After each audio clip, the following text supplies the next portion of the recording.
What is up, YouTube? Welcome back to the Chance Bishop Show for episode 65 of our Madden 23 Philadelphia Eagles franchise mode. Last week, Anthony Richardson took home Offensive Player of the Week for his 392 yards, 4 passing touchdowns. What an overall good week. So coming into this week, Dallas got bringing to head coach Nick Sirianni's attention. It's a short week against the Dallas Cowboys. Dallas, the most hated rival of all of the NFC East teams. Plain and simple. The NFC East, Philadelphia, Dallas, they're the two that hate each other the most. There's no ifs, ands, or buts about it. You hate to see it. But beat the Cowboys, commit fewer turnovers. Alright, so a short week against Dallas. In the press conference beforehand, hey, we're playing against the Cowboys. How do you feel about Micah Parsons? Hey, he's a great player. He's a great young athlete. Why are we giving him all this credit now? Because God forbid he ever ends up as a free agent. Philadelphia's gonna bring him home. Philadelphia's gonna bring the former Penn State linebacker. We gotta give him all the respect could possibly be due. Zeke, I don't know, man. They're not a great team. Let's stop the pass. Just entirely neutralize all of Dallas.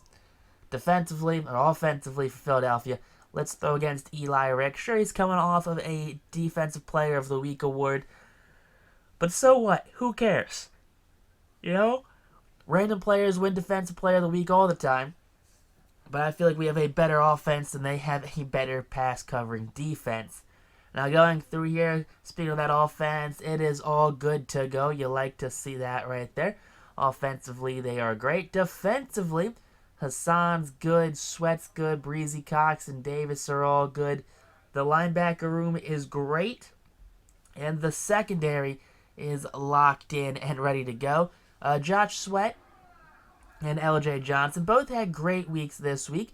Upgrade that speed rusher right there. He's a 95 overall, the +2 morale, the +3 team play booster. I'd like to see that for Josh Sweat. Now LJ Johnson, 86 overall. Dude's starting on probably every team in the league right now if he's not sitting behind Bijan Robinson. But LJ Johnson, a great running back too. You love to have him on this team. Now taking on the Dallas Cowboys in this short week for Philadelphia. Coming off of a win last week against a very good Broncos team. That is something that you like to see. Definitely a morale booster coming into Dallas.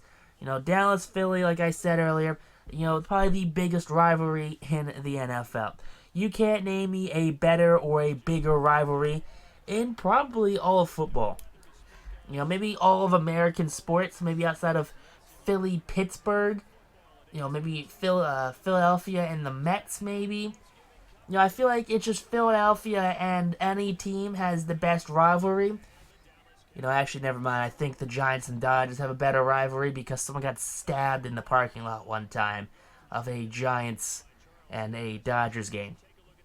Maybe they have Philadelphia Phillies be on that one. But we're not talking about baseball. We're talking about football. Trayvon Diggs getting the defense hyped up here at Jerry World. He played here for many years. Him, CeeDee Lamb, former teammates, now teammates again here in Philadelphia. You like to see that. Mike McCarthy, probably one of the most overrated head coaches in the league. Plain and simple, he is by far the most overrated head coach in the league. No ifs, ands, or buts. Jake the Snake Elliott, he's getting ready to get that kickoff underway as Dak Prescott takes the field here for the Dallas Cowboys. Dallas, not in the middle of a good season. 2,800 yards, though, 18 touchdowns, 8 picks for the Cowboys starting quarterback, Dak Prescott. So good for him. Just not great for anybody else. So here we go, the Dallas Cowboys in their opening drive of the game. It's going to be a 3rd and 8, trying to avoid a 3-and-out right now. Pass sideline, what the hell was that? So out comes Anthony Richardson and the Philadelphia Eagles after that punt. Dallas just brain farted on 3rd and long. But take a look, 2,900 yards, 28 touchdowns, 11 picks for Richardson this season. So he's had himself a good offensive season. He's in the running to probably surpass Carson Wentz's 4,000 passing yards. The 2nd and 4 now, Richardson. Clean pocket, he's throwing wide open is CeeDee Lamb. Just dotting him up right there down at the 46-yard line. Still on Philadelphia's side of the field. Though, he's dancing on the sideline. Cowboys fans are booing.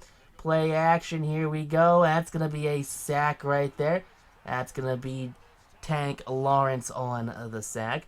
3rd and 4 now. Come on, get the first down. Broken up right there. AJ couldn't get any separation. Field goal opportunity for Jake Elliott. The kick is up, and that kick will be back. And that kick will be good. Philadelphia takes a 3-0 lead. So Dallas' second drive of the game. That pass broken up and dropped by the tight end. Back-to-back 3-and-outs. Philadelphia 1st and 10. They're heaving it. That one's going to be caught by A.J. Brown for the big first down on that one. So A.J. at the 49-yard line. 2nd and 10 now for Philadelphia. Richardson tries to step up in the pocket, but gets sacked from behind by Dexter Lawrence again. And that's just going to be an unfortunate play. 4th and inches, hand off to Calcaterra, and he's going to get the first down. 2-yard carry on the fullback sneak.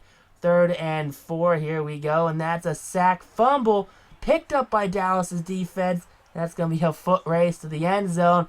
It's the 20, the 15, the 10. Richardson in pursuit cannot make the tackle. That's going to be DeMarcus Lawrence right there with the sack fumble for the touchdown, giving Dallas a 7-3 lead here with only 20 seconds left in the first quarter.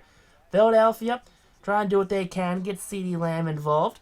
First down, 1st and 10 now from the 49. Another sack fumble, this time picked up by LJ, and LJ, he's down at the 42-yard line. Parsons, Darren Payne, and on that one. 3rd and 17. Come on, Richardson. He's going to try and roll out. He's throwing that one out wide and overthrown, picked off CeeDee Lamb, the intended target. I don't know what that throw was, how CeeDee couldn't get it, but that's a pick. 3rd and 5. Prescott, clean pocket, sideline throw. 2nd and 4 now after that first down. Here we go. Play action 2. Zeke, and that's going to be a big sack right there for Hassan Reddick, his first sack of the game.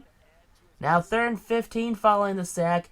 It's a long throw for Prescott. Jump throw, that's going to be an interception right there. Big play, Slay tries to kick it to the outside. He's going to be forced out of bounds at Dallas's 39. So Philadelphia trying to rally in this one. Now at the 25-yard line, here we go. Come on. That's going to be underneath to Baylor Cup. And Cup gets taken down at the 9-yard line. So down at the 1 now, 2nd and goal.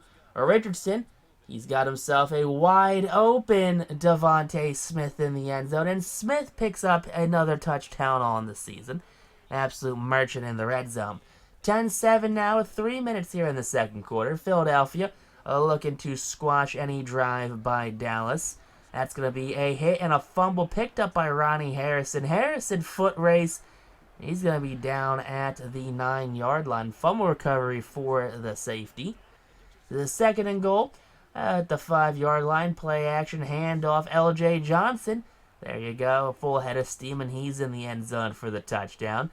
That's going to be a big 17-7 lead now for Philadelphia coming out of the first half of this game. But going in the second half right there, run the ball.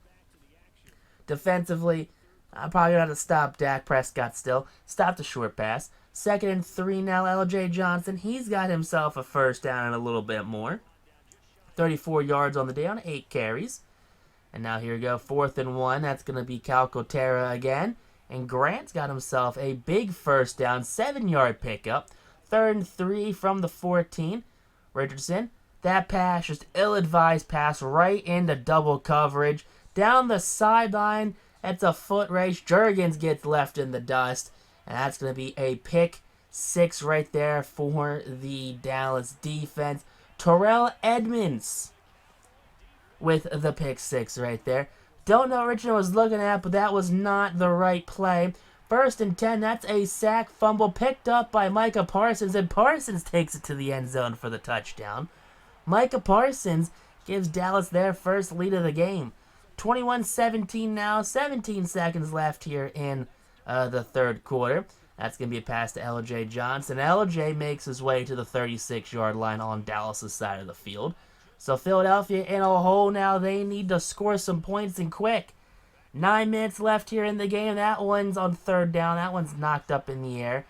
That one's thankfully not intercepted. Big kick right here for Jake Elliott. 52 yards. That kick is up, and that kick will be good, making it a 21-20 Dallas lead. 8.5 left here. Handoff to Zeke. And Ezekiel Elliott, there you go. He's not done yet. He kicks to the outside, and he's going to be down at the 25-yard line. A massive pickup for Ezekiel Elliott. 2nd and 4 now. Prescott empty backfield. That one picked off right there by Trayvon Diggs. Diggs tangled up with the receiver, and he ends up with it. That could give Philadelphia the win right now. 7 minutes left in the game. 1st and 10 from the 4. Handoff LJ, and LJ Johnson's got room to run. He's got daylight ahead of him. The 40, the 30, the 20, the 15, 10, 5, and touchdown. LJ Johnson. A 96-yard run for the running back. Who would have thought that one? Going for 2 now is Philadelphia. Here we go, kicks to the outside. Frank Gore stopped, cannot get in the end zone. So a 5-point lead for Philly right now with 7 minutes left in the game. 1st and 10. Prescott, he's running around, and that one yoinked. Thank you very much. Big play, Slay, foot race, end zone, and he's got himself a pick 6. Philadelphia jumping out to a 12-point lead here late in this one. So now with just under 7 minutes left, 6:50 Philly going from down by a touchdown to thank you very much, another one. Kool-Aid McKinstry, he's got himself a pick 6. Back-to-back drives, back-to-back pick 6s for Philadelphia's defense. 40-21 now. You done throwing the ball yet, Dak? No, he's rolling the outside. He's got himself a wide open Ezekiel Elliott.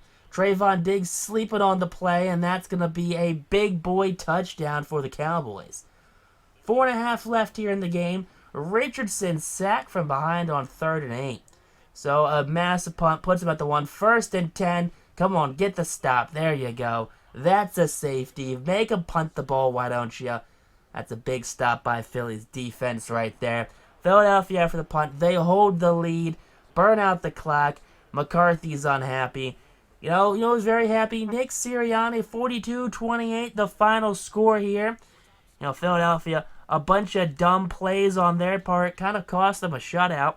At no point would I ever say that Dallas had possession of a drive in which Philadelphia could not stop them.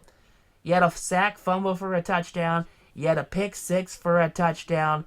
You had just some bad play calling here and there. You had a burnt coverage for Zeke where Trayvon Diggs was caught sleeping. It just wasn't. There was no drive where it's like, man, this Dallas team cannot be stopped no matter what we're doing to stop them. It just seemed like it just got lucky from time to time. Richardson, 158 yards, a touchdown, 2 picks. 174 from LJ. Bijan was a little banged up, didn't get much reps. Receiving-wise, not many receiving yards around the board at all. It was 1 passing touchdown. 3 sacks by Milano, 1 from Banks, and 1 from Dickerson. Ugh. Tackles were led by Tremaine Edmonds right there. That 1 tackle for loss, 1 sack. 2 picks from Big Play Slay, 1 from Kool-Aid, and 1 from Trayvon Diggs. Jake Elliott was perfect, of course. Gillikin did his thing with a 65-yard bomb. LJ did okay on the return game. Not much return yards. But after a game when he allowed a sack, Kelvin Banks, he gets some upgrade. He got that experience he needed, taking on Micah Parsons, DeMarcus Lawrence, and all of those Dallas Cowboys. Just kind of feeds the fuel right there. Now, 78 right here for Kelvin Banks. He's an 83 overall with that 80 power. Dallas got it after the game, talking to coach in the locker room, saying, hey, we did the things we had to do. We got ourselves a win. We committed fewer turnovers. Wait, did we? I don't know. I don't think we actually committed fewer turnovers now that I'm thinking about it. I think we tied on turnovers. But press conference after the game, the entire team earns 2,500 XP. So the entire team earned 3,500 XP based off of last week's performance. Take a look at the playoff schedule. Philadelphia is the 2nd seed behind the Green Bay Packers. They're slated to go up against the Atlanta Falcons. So it's a huge day he's doing the ground for you. In that last win, your guys doing really good. They play a huge part, and we're able to keep the things moving. So Nick Sirianni is giving a lot of credit to his team. It's a great team that he has to coach. A lot of great players, a lot of team first players. But coming in this week against the Cardinals, in which they have a quarterback who is not a team first guy. But coming into this week also, we have a bunch of upgrades. Hassan Reddick upgrade that speed rusher right there. With the +5 to team play right there, making him at a 95 overall. Definitely something that Philadelphia enjoys right now. No, still a 94 because apparently he lost a morale boost. Okay.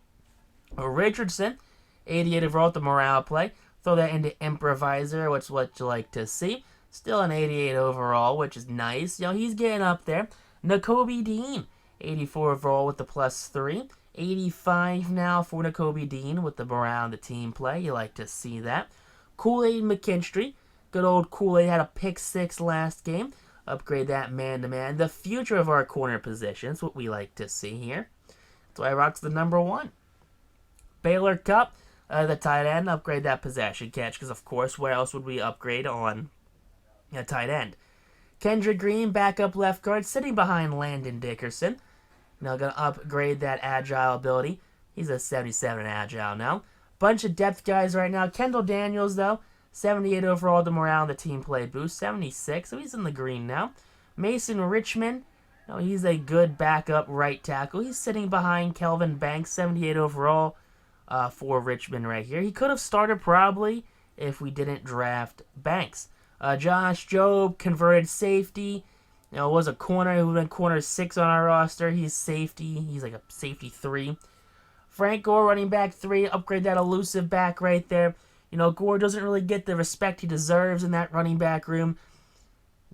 Kenneth Grant right here. Wasn't he like an 81 overall last episode? Now he's down to a 78. Okay. That's fine, I guess. I don't know. Let the computer upgrade those 3 players. But going up against the Cardinals right here, that's what you want to see. You got Kyler. Dude's not a team first player. Plain and simple. This guy cares more about his COD, KD, than he actually cares about playing football or in the playbook. The receiver said, hey, man, let's go out, work on some routes. He goes, yo, man, the new shipment map just dropped? The new Rust map just dropped? Can't do it. Gotta get my platinum diamond guns here in COD 5 or whatever Call of Duty is going to be out during, I guess, this season. But Philadelphia, making sure everyone's healthy here on offense. Offensively, we're looking really good. No one of importance seems like they have any injuries. Good for Philadelphia. And now coming out here defensively, the Philadelphia Eagles are looking good. Cornerbacks, the linebackers good, defensive line's good. The defensive back room is good, and the special teams room is great as well. So coming into this game against the Arizona Cardinals, the roof is open down here. They have themselves a field that is not too wet and is not going to fall apart if you try to cut or turn or do anything on it. So it's a good thing that the Cardinals got their field fixed finally. It was a very big hindrance to a lot of mobile or agile players and not being able to use their full speed and their explosiveness to their ability, to their best abilities, really. But Philadelphia, they're coming out here looking to stop this Cardinals team. They're looking to have themselves a big, easy win. It's the Cardinals. I'm sorry, but the Cardinals are never that good. Plain and simple, the Cardinals are never good. It's just that the Eagles, they always seem like they end up playing down to the competition, especially when it comes to, say, birds-themed teams. Like the Ravens, the Seahawks, the Falcons, the Cardinals. Just teams that Philadelphia always seems like they play down against. But Philadelphia is a 7-3 lead right now going into the second quarter. 14-3 now, 14-6 going into the half right now. Coming out of the third, it's 14-12. So Arizona closing the gap, but Philadelphia scores a touchdown. So it's 36-19 after a couple quick touchdowns for Philly. And Philadelphia comes out of this one victorious. Cliff Kingsbury still can't figure out how to run an NFL team. Plain and simple. He comes out of college with a losing record, and he's in the NFL with still a losing record. So you like to see that one right there for Cliff Kingsbury. And it's just probably by far one of the most baffling head coaching decisions ever made by an organization. You know, maybe an offensive coordinator spot, fine, but not a head coaching spot. Richardson did his thing. You know, Robinson had 62 yards on the ground, 95 yards from both CD and Devontae. A.J. Brown had 59, a respectable game for him. 1 sack allowed by Big Dickerson right there. Kaiser led the team with 11 tackles. 2 tackles for loss from Brian Anderson. 2 sacks from Josh Sweat led the team. 2 picks total, 1 from Avante, 1 from Trayvon. Kicking-wise, Elliott was perfect. Gillikin did his thing on 3 punts. Return-wise, LJ did just fine on the kick and the punt return, averaging like a little over 30 yards. Noah Daniels, he gets an upgrade after today's game. Upgrade that man-to-man coverage right there. Daniels, our cornerback 4. Just a good depth corner to have on this team, especially if like a Trayvon or an Avante, someone gets hurt. Big Dick right here, he's getting himself an upgrade. 97 power right there. He's 98 with the morale and the team play. 99 with the morale and the team play now, thanks to the 97 power for being an interior offensive lineman. And after the game, of course, the media's going to say, hey, coach, how'd you do it? How'd you beat the Cardinals? Well, like what we just had someone deliver some COD points to Kyler. So then he was too busy opening up loot crates and Call of Duty to actually, watch film on the Eagles defense and stuff like that. Plain and simple. That's how you beat the Cardinals. But until next time, YouTube, though, if you enjoyed this episode, hit that like button. Comment down below what your favorite part of the episode was. Until next time, YouTube, though, peace out, rock on, stay super classy. I'll catch you on the next episode.